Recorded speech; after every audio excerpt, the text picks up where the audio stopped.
हमारी संस्कृति, हमारे संस्कार सदा रहे हमारे साथ। भारत के महान ग्रंथों और काव्यों का संपूर्ण संकलन। सब्सक्राइब करें तिलक। कई तरीके की एलईडी लाइट्स आपके घर और ऑफिस के लिए। GR LED lights, make India bright.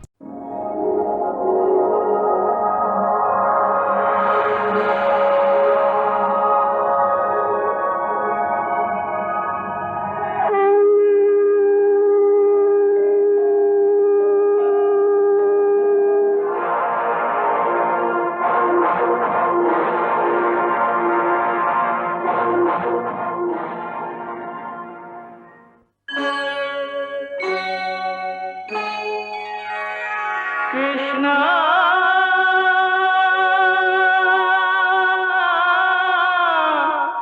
Krishna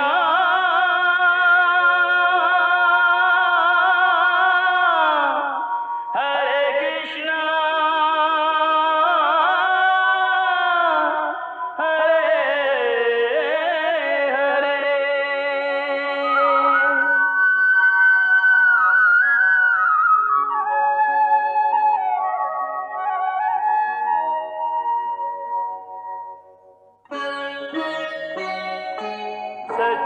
सच्चिदानंद रूपाय विश्वोत्पत्त्यादि हेतवे तापत्रय विनाशाय श्रीकृष्णाय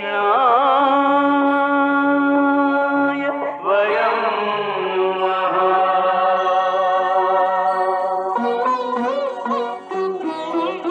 श्रीकृष्ण गोविंद हरे मुरारे, हे नाथ नारायण वासुदेव। हरे कृष्ण राधे राधे कृष्ण कृष्ण कृष्ण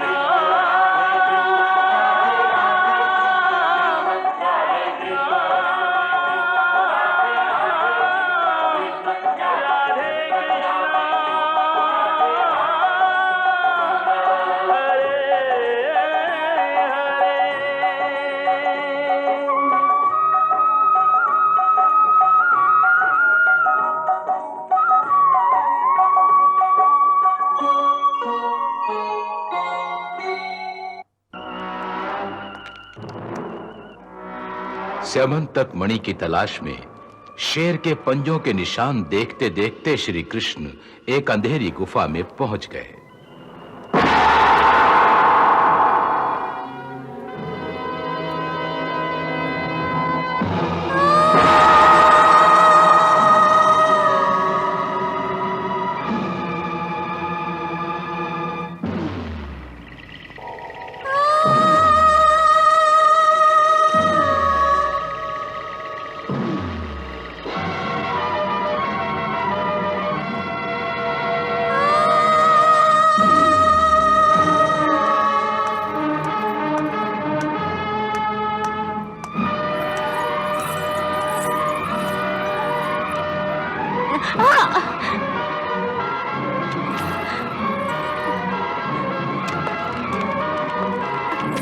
पिताश्री पिताश्री पिताश्री पिताश्री पिताश्री पिताश्री।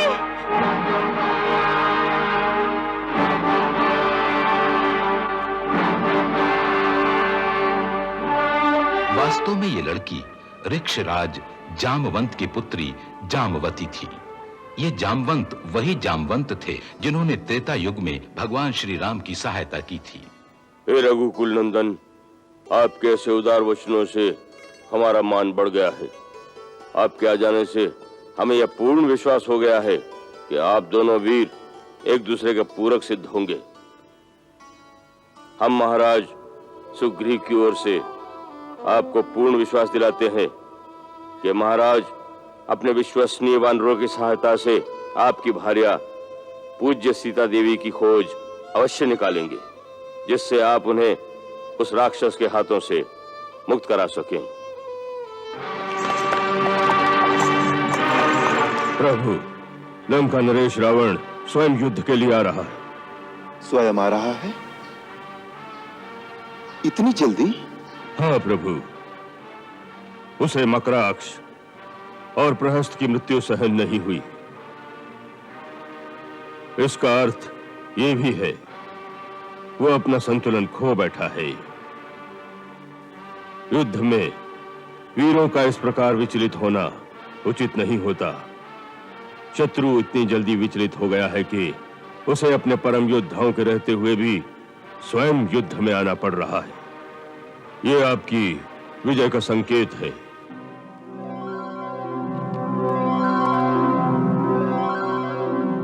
अंततः जब भगवान राम अपने परम धाम को जाने लगे तो विभीषण, सुग्रीव, हनुमान और जामवंत आदि उनके भक्त और अयोध्या की सारी प्रजा सरयू किनारे एकत्र हो गए।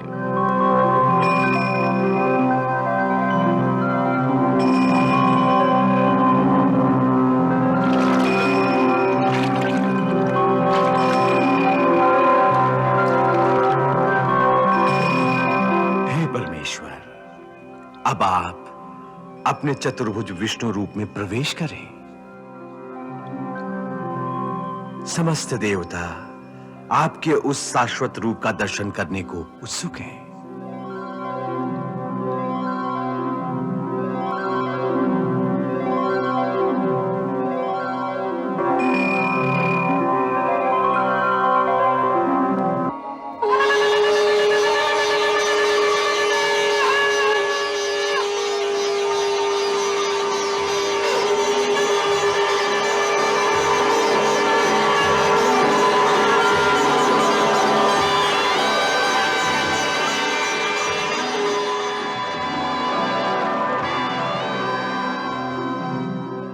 हनुमान, प्रभु, तुमने दीर्घ काल तक जीवित रहने की प्रतिज्ञा की थी।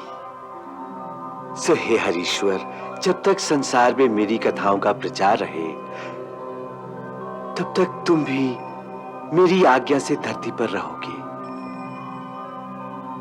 तुम कलयुग के अंत में होने वाली प्रलय तक रहकर मेरी कथा का प्रचार करोगे।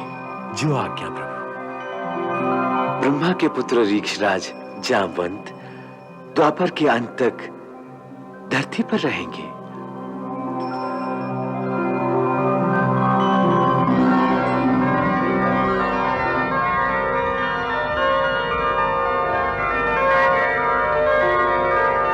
पूरे एक युग के बाद द्वापर युग में जब जामवंत ने श्री कृष्ण को उस गुफा में देखा तो वो अपने प्रभु को इस रूप में पहचान न सका और स्यमंतक मणि के लिए दोनों में युद्ध शुरू हो गया।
सच बताओ कि कौन हो तुम? कह तो दिया, देव की पुत्र कृष्ण।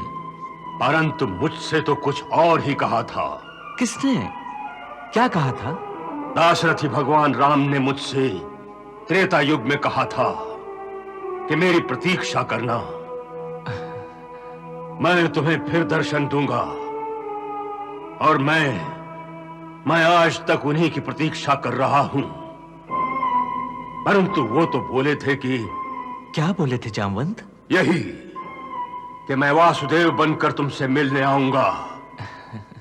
और मैं ये भी जानता हूं कि मुझे मेरे प्रभु के अतिरिक्त दूसरा कोई नहीं परास्त कर सकता था। परंतु तुमने तो मुझे परास्त भी कर दिया है। तुम तो कृष्ण हो। ये कैसे संभव है? कैसे संभव है ये? राम असत्य कैसे कह सकते हैं? वासुदेव कौन है? मैं वासुदेव हूं। हाँ, वासुदेव कृष्ण मैं ही हूं।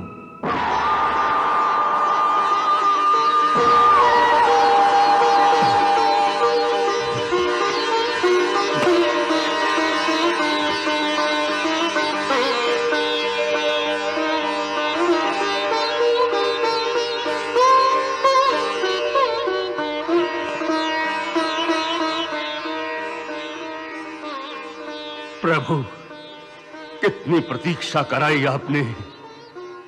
मैं तो आपके लिए ही इस एकांत में साधना कर रहा था।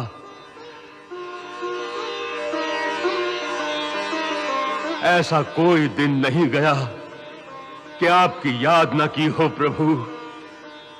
अब तो बस मेरी एक ही इच्छा शेष है। बोलो। यही नाथ कि एक बार मेरी आंखों को अपनी उसी मोहनी सूरत के दर्शन करा दें, जिस रूप की सुधा से प्यास बुझाने के लिए ये आंखें त्रेता युग से अब तक खुली हुई हैं, प्रतीक्षा कर रही हैं।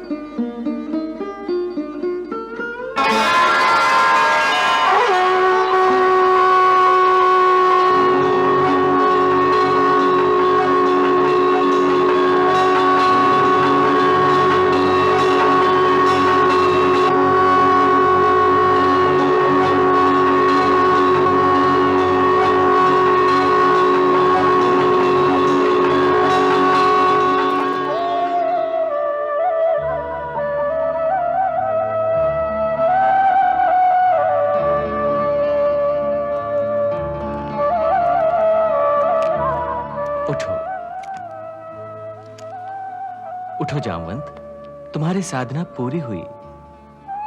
वर मांगो। प्रभु, जिन आंखों में आपके रूप का अमृत बसा हो, उन आंखों को अब किसी वर की आवश्यकता नहीं रही। मुझे वर नहीं चाहिए। मुझे तो एक ऐसा वर चाहिए जो मेरी पुत्री जामवंती का वरण कर सके। इसलिए आपसे उपयुक्त और कौन वर मिलेगा? मैं अपनी पुत्री जामवंती के लिए आपको मांगता हूं प्रभु। क्या दया करेंगे? क्या दया करेंगे प्रभु?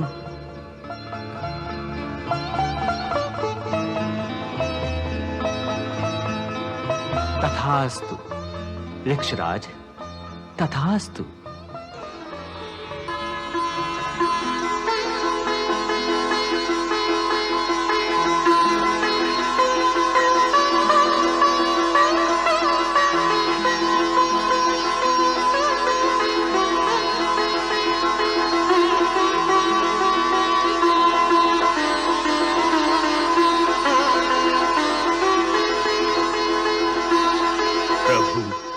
इसे भी स्वीकार कीजिए।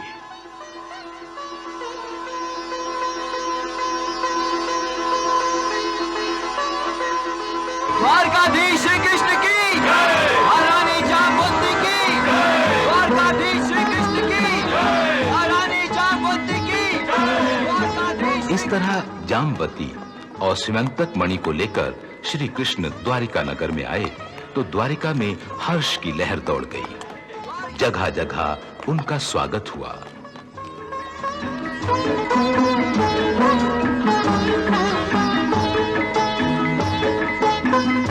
स्यमंतक मणि के प्राप्त हो जाने के समाचार से सत्राजित बहुत लज्जित हुआ। द्वारकाधीश पर लगाए गए झूठे आरोप के कारण प्रजा ने भी उसकी खूब भर्त्सना की। श्री कृष्ण बलराम के साथ उसकी सीमंतक मणि वापस करने सत्यजित के घर गए। मैं बहुत लज्जित हूं द्वारकाधीश, बहुत लज्जित हूं। लज्जित? क्यों? इसलिए कि मैंने आप जैसे धर्म के अवतार पर मिथ्यारोप लगाया।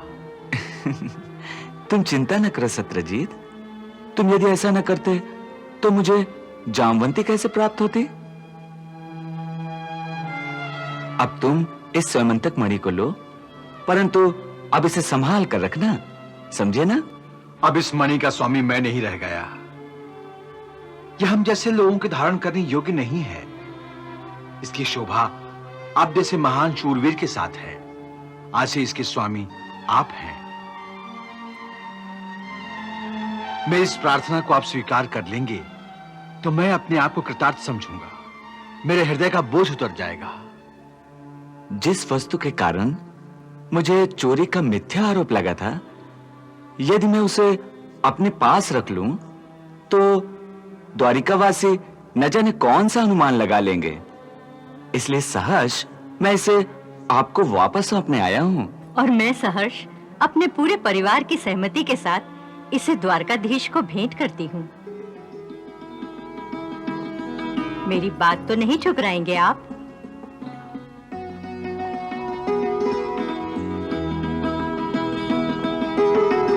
और इस मणि के साथ हम सबने ये संकल्प किया है द्वारकाधीश कि आप मेरे हृदय की मणि, मेरी पुत्री सत्यभामा को भी स्वीकार करें।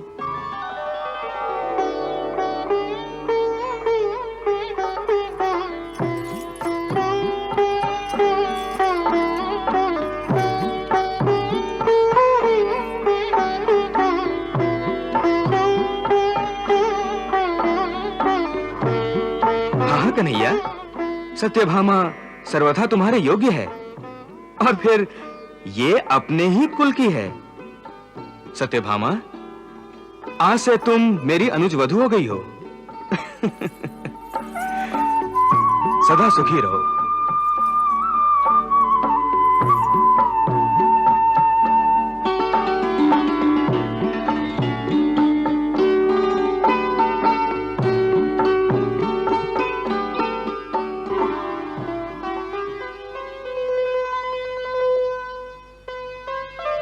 सत्यभामा श्री कृष्ण की रानी बनकर राजमहल में आई, परंतु अपने रूप और अहंकार के कारण वो स्वयं को सर्वश्रेष्ठ मानती रही। सखी, मैं कैसी लग रही हूँ? सुंदर, अति सुंदर महारानी। आपके इस मनमोहक रूप की बराबरी करने वाला इस द्वारका में और कौन है महारानी?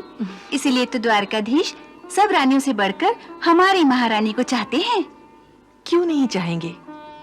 मैं सुंदर हूँ, उनके कुल की हूँ, और द्वारिका में स्वर्ण के अंबार मेरी स्यमंतक मणि के कारण ही लग रहे हैं। ये सब तो सत्य है महारानी, परंतु क्या? कहो। जाने दीजिए महारानी। नहीं नहीं, कहो ना, तुम्हारे मन में जो हो निसंकोच कहो। सच्ची बात तो ये है महारानी कि मैं देख रही हूँ कि द्वारकाधीश महारानी रुक्मणी को। हाँ हाँ, क्या महारानी रुक्मणी को? यही कि वो देवी रुक्मणी को आपसे अधिक महत्व दे रहे हैं। मुझसे अधिक? परंतु कैसे? इसी बात से कि वो नित्य देवी रुक्मणी को अपनी प्रथम पूजा का अधिकार देते हैं। क्या? प्रथम पूजा? हाँ महारानी, मैंने सुना है कि द्वारकाधीश ने इस धरती पर उनके सर्वप्रथम पूजा का अधिकार केवल महारानी रुक्मणी को ही दे रखा है। इसीलिए वो सूर्योदय से पहले पहले उनकी कक्ष में जाती हैं और चुपचाप उनकी पूजा करके चली आती हैं।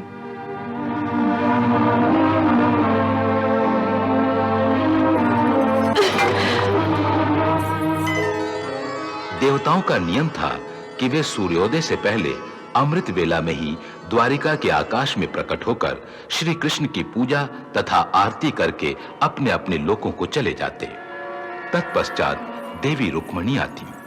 रुक्मणी स्वयं महालक्ष्मी का अवतार थीं। इस बात को रुक्मिणी और श्री कृष्ण दोनों ही जानते थे।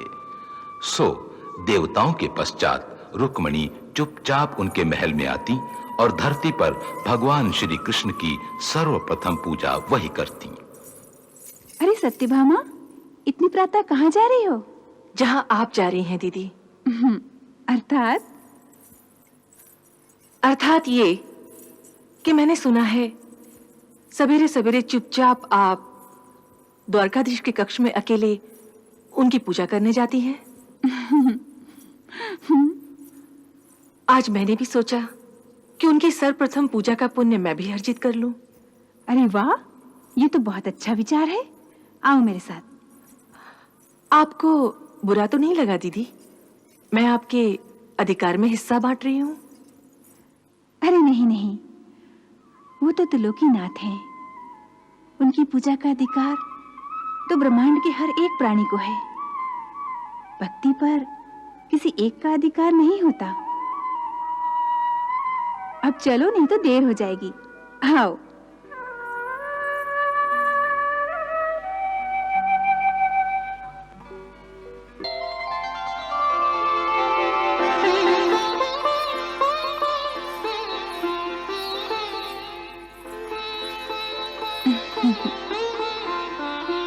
देवी सत्यभामा, आज आप नींद से शीघ्र ही मुक्त हो गई?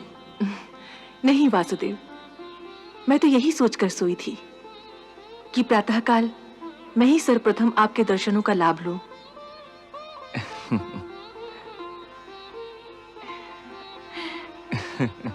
ये तो शुभ विचार है। नहीं दीदी, आज से प्रथम पूजा तो मैं ही करूंगी।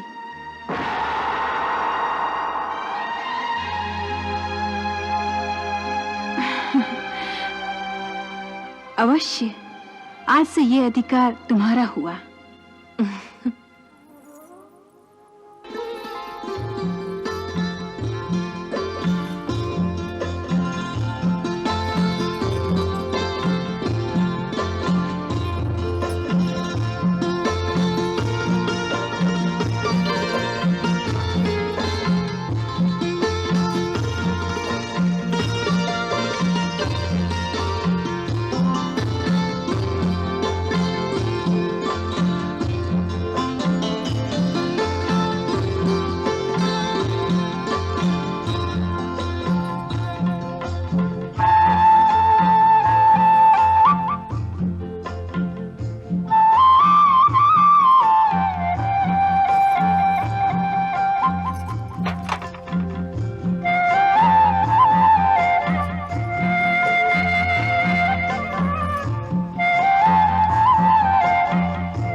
क्या सोच रही हो रुक्मिणी? मैं क्या सोच सकती हूँ प्रभु, मेरा तो सब कुछ आप ही का है। मनसा वाचा कर्मणा से मैंने आपको अपने हृदय में बसाया है। मुझे अपना अधिकार किसी से मांगना नहीं पड़ेगा और मेरा अधिकार कोई छीन भी नहीं सकता है प्रभु। तो फिर अपनी छोटी बहन सत्यभामा को भी अपने जैसा क्यों नहीं बनाती? उसके अहंकार का नाश क्यों नहीं करती?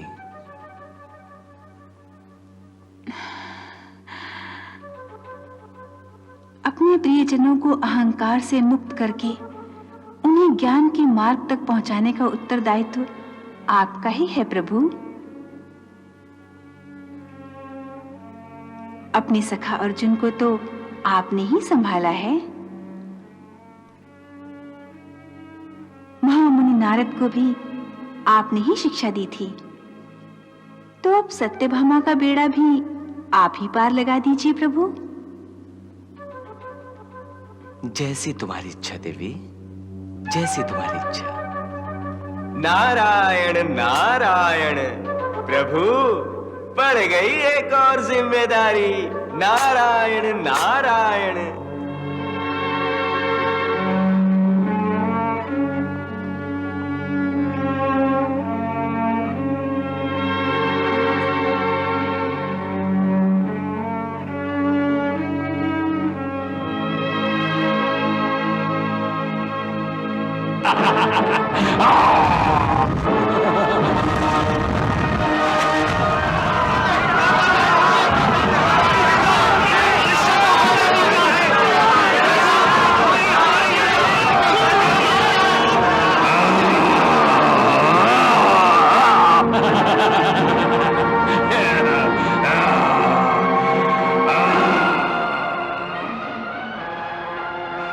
उन्हीं दिनों दैत्यराज नरकासुर ने तीनों लोकों में उधम मचा रखा था।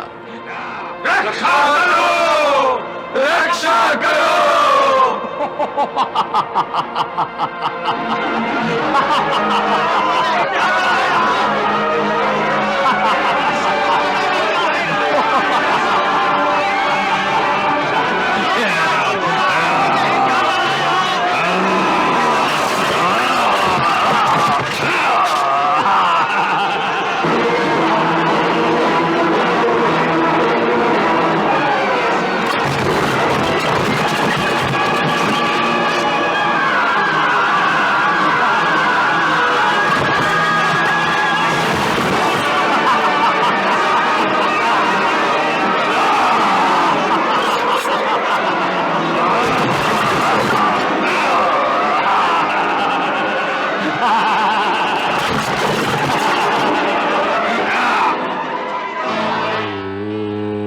ब्रह्मणे नमः।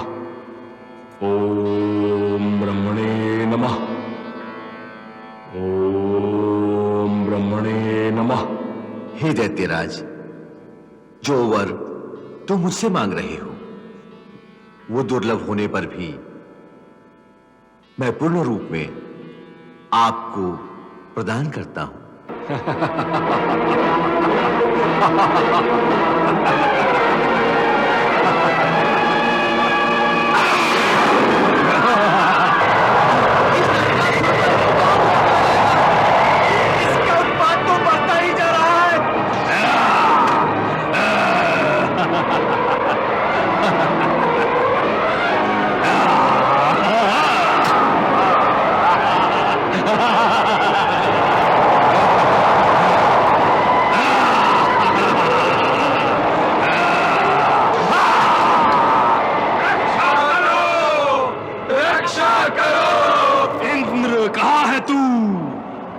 स्वयं को देवताओं का रक्षक कहने वाला इंद्र, कहां छुपा बैठा है तू?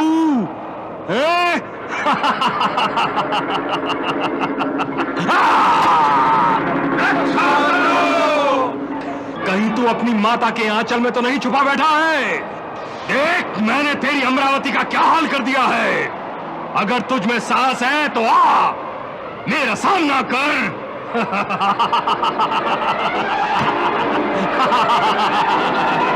नरकासुर से हमारी रक्षा करो देवराज, रक्षा करो, रक्षा करो देवराज, रक्षा करो, रक्षा करो, रक्षा करो, रक्षा करो, रक्षा करो।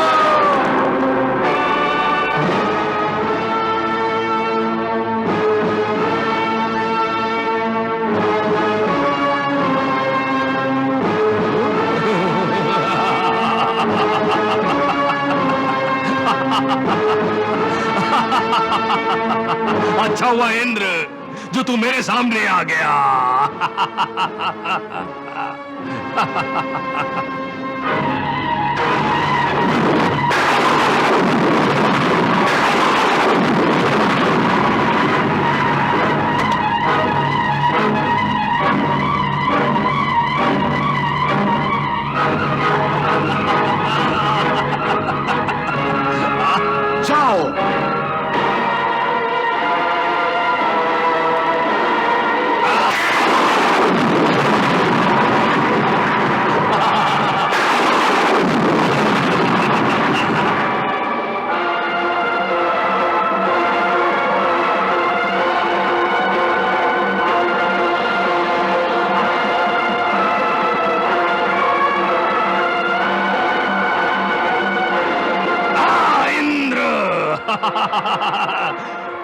साथ युद्ध कर।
भाग गया इंद्र, डर के भाग गया।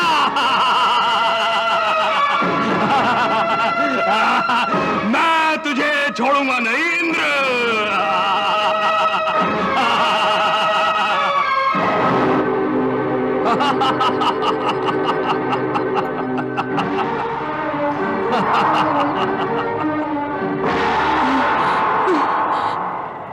लगता है तुम इंद्र की माता अदिति हो। हाँ, परंतु तुम कौन हो जो इस प्रकार धृष्टता से बिना आज्ञा लिए देव माता के कक्ष में आ गए हो? मैं नरकासुर हूं। नरकासुर, मैं यहां तुम्हारे पुत्र इंद्र के हाथों से स्वर्गलोक का साम्राज्य छीनने के लिए आया हूं। तुम्हारा पुत्र इंद्र तो भगोड़ा निकला। मुझसे युद्ध में परास्त होकर न जाने कहां छुप गया है वो। मैं यहां उसे ही ढूंढता फिर रहा हूं। हाँ, मुझे किसी की आज्ञा की आवश्यकता नहीं, बल्कि तुम्हें अब यहां रहने के लिए मेरी आज्ञा की आवश्यकता है। मेरी आज्ञा की। मैं इस राज्य का स्वामी हूं। यहां की हर वस्तु मेरी है। मेरी इच्छा के विरुद्ध कोई स्त्री आभूषण भी धारण नहीं कर सकती। तुम भी नहीं। सहसा उसकी दृष्टि देवताओं की माता के कानों पे पड़ी। इतने सुंदर कुंडल,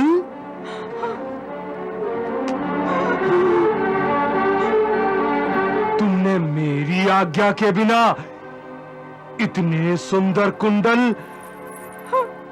अपने कानों में कैसे पहन लिए?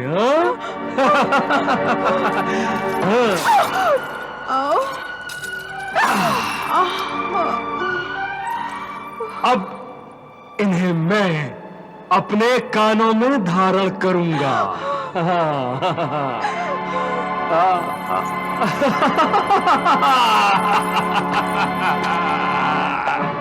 यदि इंद्र यहां लौट कर आए तो उससे कहना कि नरकासुर देवलोक पर अपनी विजय की निशानी के रूप में देवताओं की मां के ये कुंडल उतार कर ले गया। यदि इंद्र एवं अन्य देवताओं की भुजा में शक्ति है तो मुझे युद्ध में परास्त कर अपनी मां के ये कुंडल वापस ले जाएं।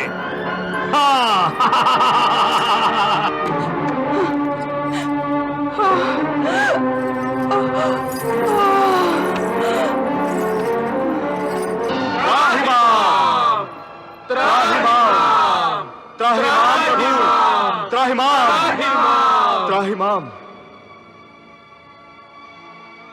वत्स इंद्र, देवलोक में क्या विपत्ति है?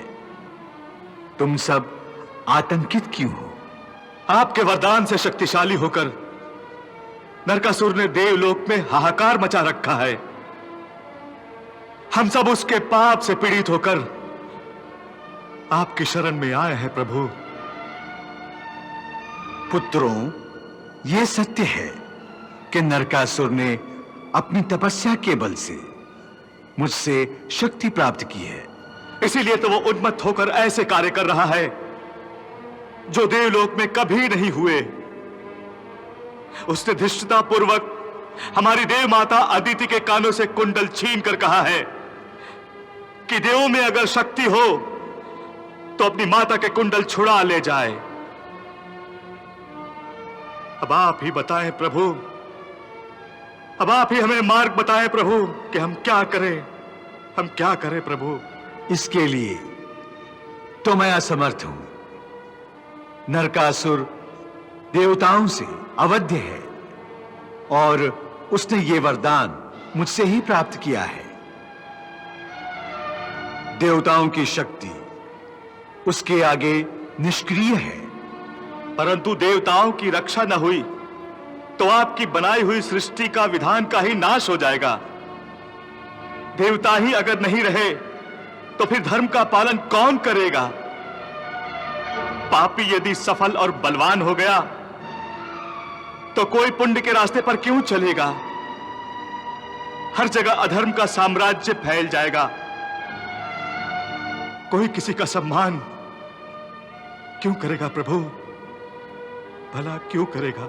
यह सत्य है कि तुम लोग उसका सामना नहीं कर सकते, परंतु एक शक्ति इस समय पृथ्वीलोक में है जो उसे परास्त कर सकती है।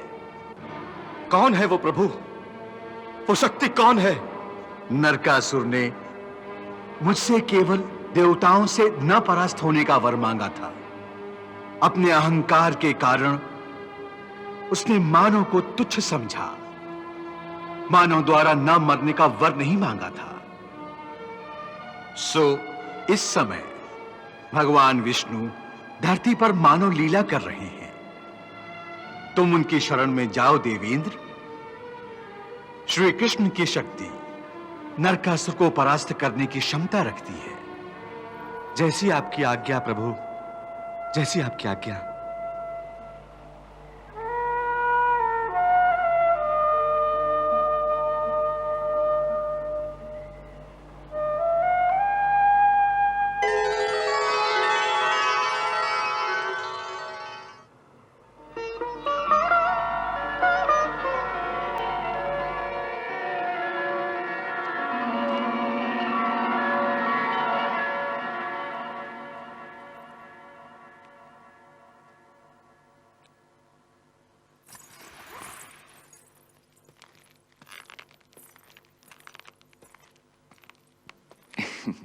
द्वारिका में देवराज इंद्र का स्वागत है। आइए पधारिए।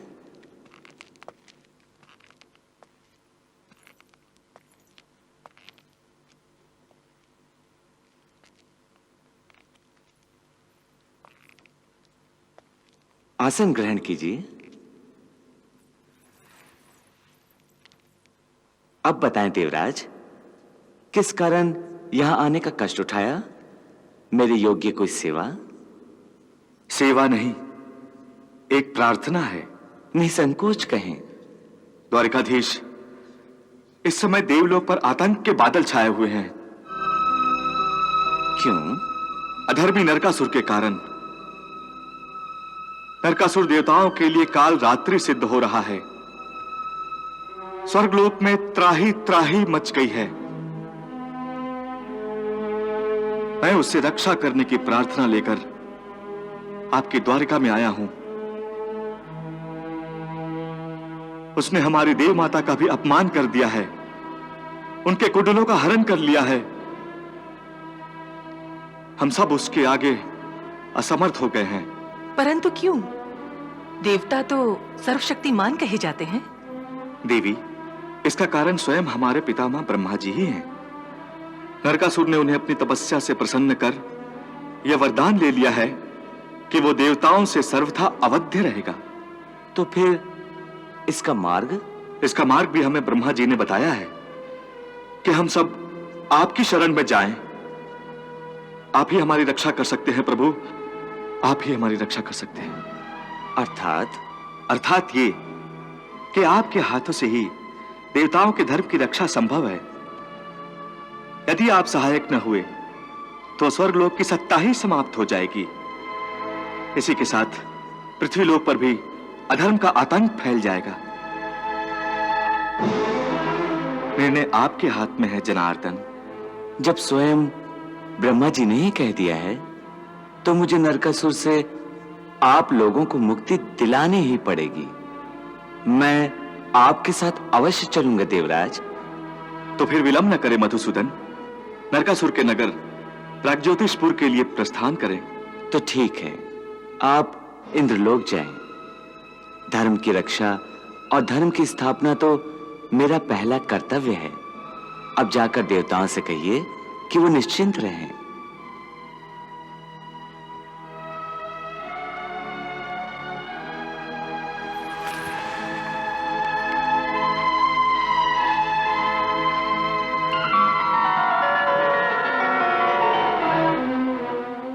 तो आप जा रहे हैं द्वारकाधीश? हाँ, धर्म की रक्षा तो करनी ही पड़ेगी। मैं भी आपके साथ चलूंगी। तुम?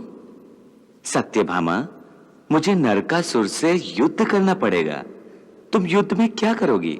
मैं आपकी सहायता करूंगी। मेरी सहायता? मैं भी तो यादव कन्या हूं। नारी को अशक्ति मत समझिए द्वारकाधीश। जैसी तुम्हारी इच्छा।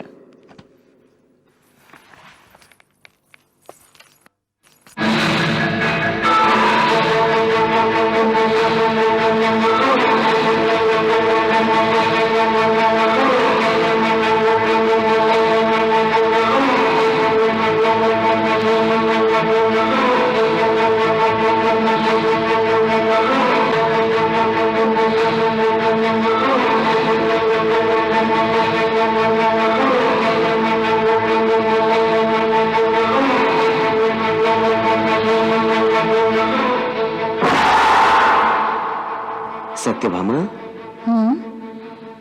वो देखो नरकासुर की नगरी। पक्षीराज, नरकासुर के इस प्राग्ज्योतिषपुर नगर को हमारे आगमन की सूचना दो। तनिक अपने पंखों की शक्ति का इन्हें आभास कराओ।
ध्वनि है?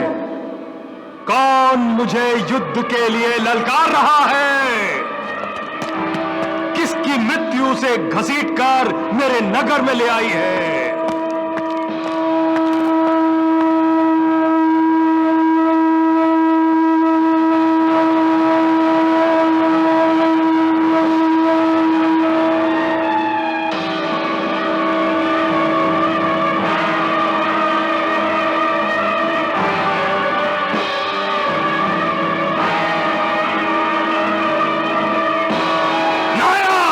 स्वामी, जाओ देखो कौन अपने प्राणों की आहुति देने के लिए मेरे नगर में आ गया है। उसे उसकी इस धृष्टता का दंड दो, मृत्युदंड। जो आज्ञा।